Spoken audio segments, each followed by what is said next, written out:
Okay, so hello everybody. My name is Annecha Smart, and I am a life transformation coach.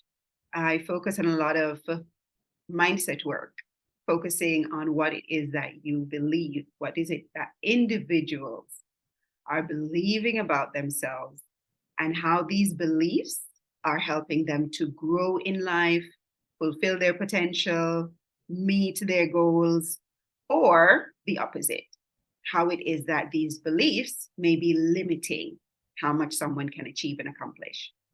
So I do that within a coaching setting, and that is a professional conversation between two individuals that help the person I'm working with to explore what's going on the inside.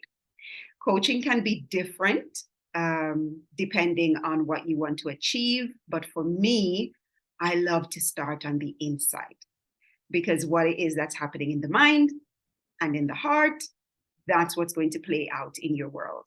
And when we get that part straightened out, as in you begin to see what the limitations might be, then eventually all the other bits fall into place. I am located in the United Kingdom. I offer my services online. And yes, I've been doing this for about getting up to 3 years. Absolutely loving it. It transforms people's lives, help people to become more confident and to actually step out and go for their goals. Um, I work with women mostly. I do have some men as well. And it's individuals who are probably looking at setting up a business, trying to understand themselves better so they see why they're having recurring life issues where they might be stuck, maybe in their finances or maybe in relationships. And working with people who are high achievers, visionaries, creatives, but somehow they are in a place where they're a little bit stuck as well. So identifying what are the things that are creating barriers for them and moving forward. Because I focus on mindset work, I can work with almost any issue, any individual, whatever it is that's going on. So that might sound general, but because it's focused on what's happening in your mind, we'll always get to the nitty gritty of what the issues might be, and then we can take action steps to address them. So, in a nutshell, that's who I am and what I do. Thank you so much for that, Danisha. Thank you so much. I appreciate that. Today, we're going to be spending some time around the question of true calling or living your dream, as it were, because I believe that is very important in the life that we live. Instead of just living in a bubble, like I want to call it, we should be aiming at something that we define, something that we are. Um, just now, I'm working on a book, another book. Actually, I wrote this book in 2019, Mhm. which I call "Discover Your Life Purpose," because I find it to be very interesting. For a full year, I did on this topic. At the end of the day, I said, okay, let me just write a book about it. Also, because in that period, everybody was locked down. I'm talking of the COVID-19 situation, so I just decided to explore this argument in more detail. So the book probably is going to be out this month because I love the topic. It's very important for me. Also because our demography needs it. We need to not just live in the bubble, not just live for the salary, not just live for to please the people. We also need to live for ourselves. What do we really want out of this experience called life?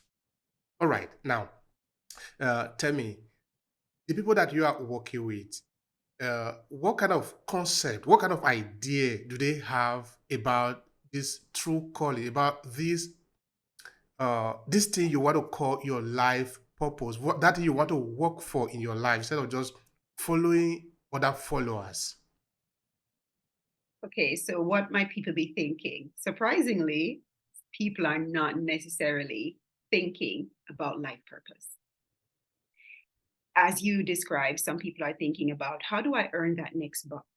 How do I earn to a level that would be satisfying? And so people approach life maybe from that practical sense. Unfortunately, sometimes when an individual is growing up and they declare what they want to do, Because your purpose, as I understand it, even in my own experience, I would use your purpose is placed within you from birth. And I will always bring in little Bible references every now and then.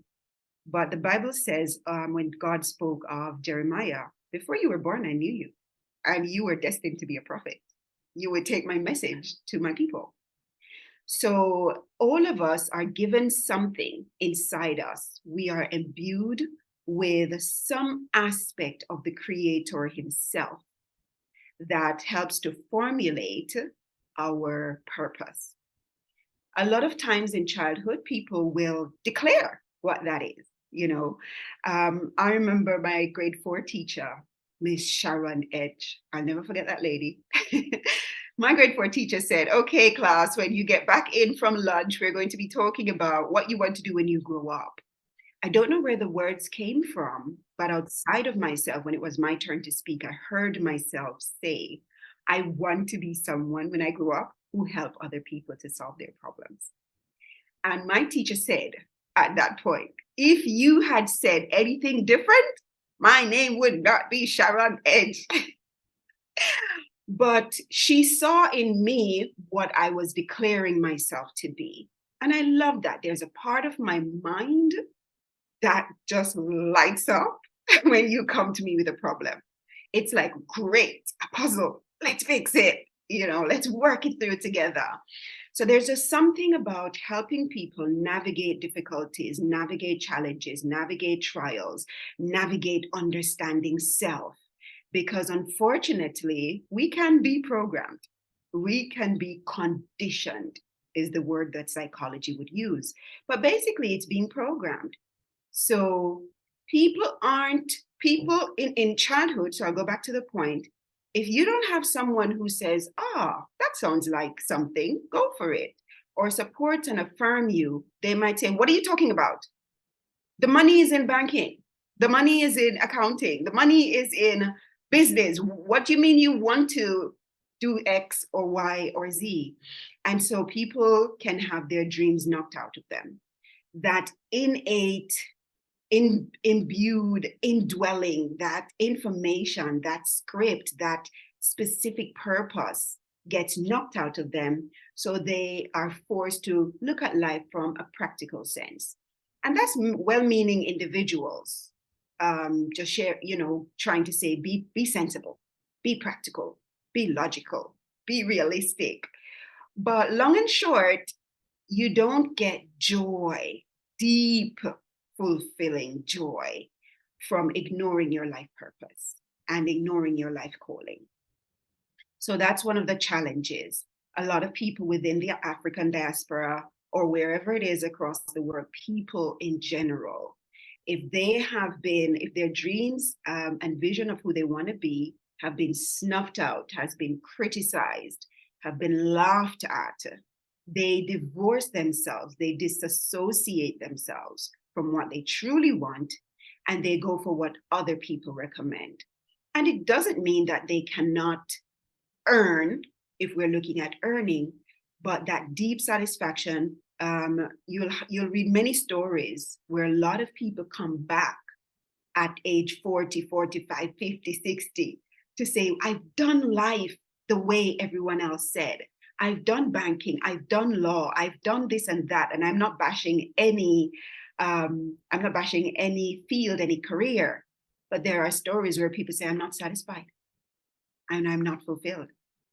And I've not enjoyed what I've been doing."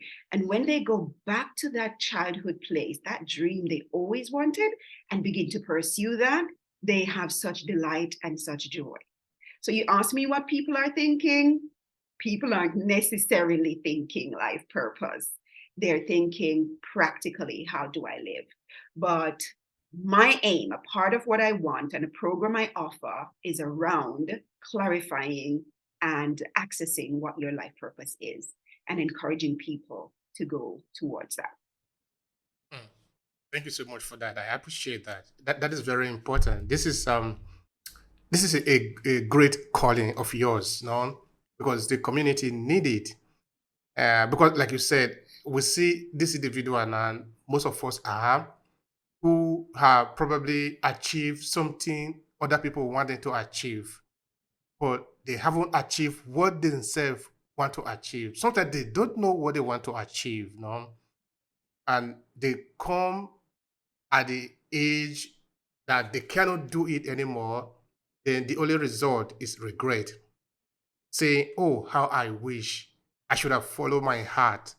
I should have do this, I should have done that. But we can actually avoid this mistake by living our true calling. Because what I really sincerely believe is that it is not just about how much you have in your bank. It is how satisfied are you?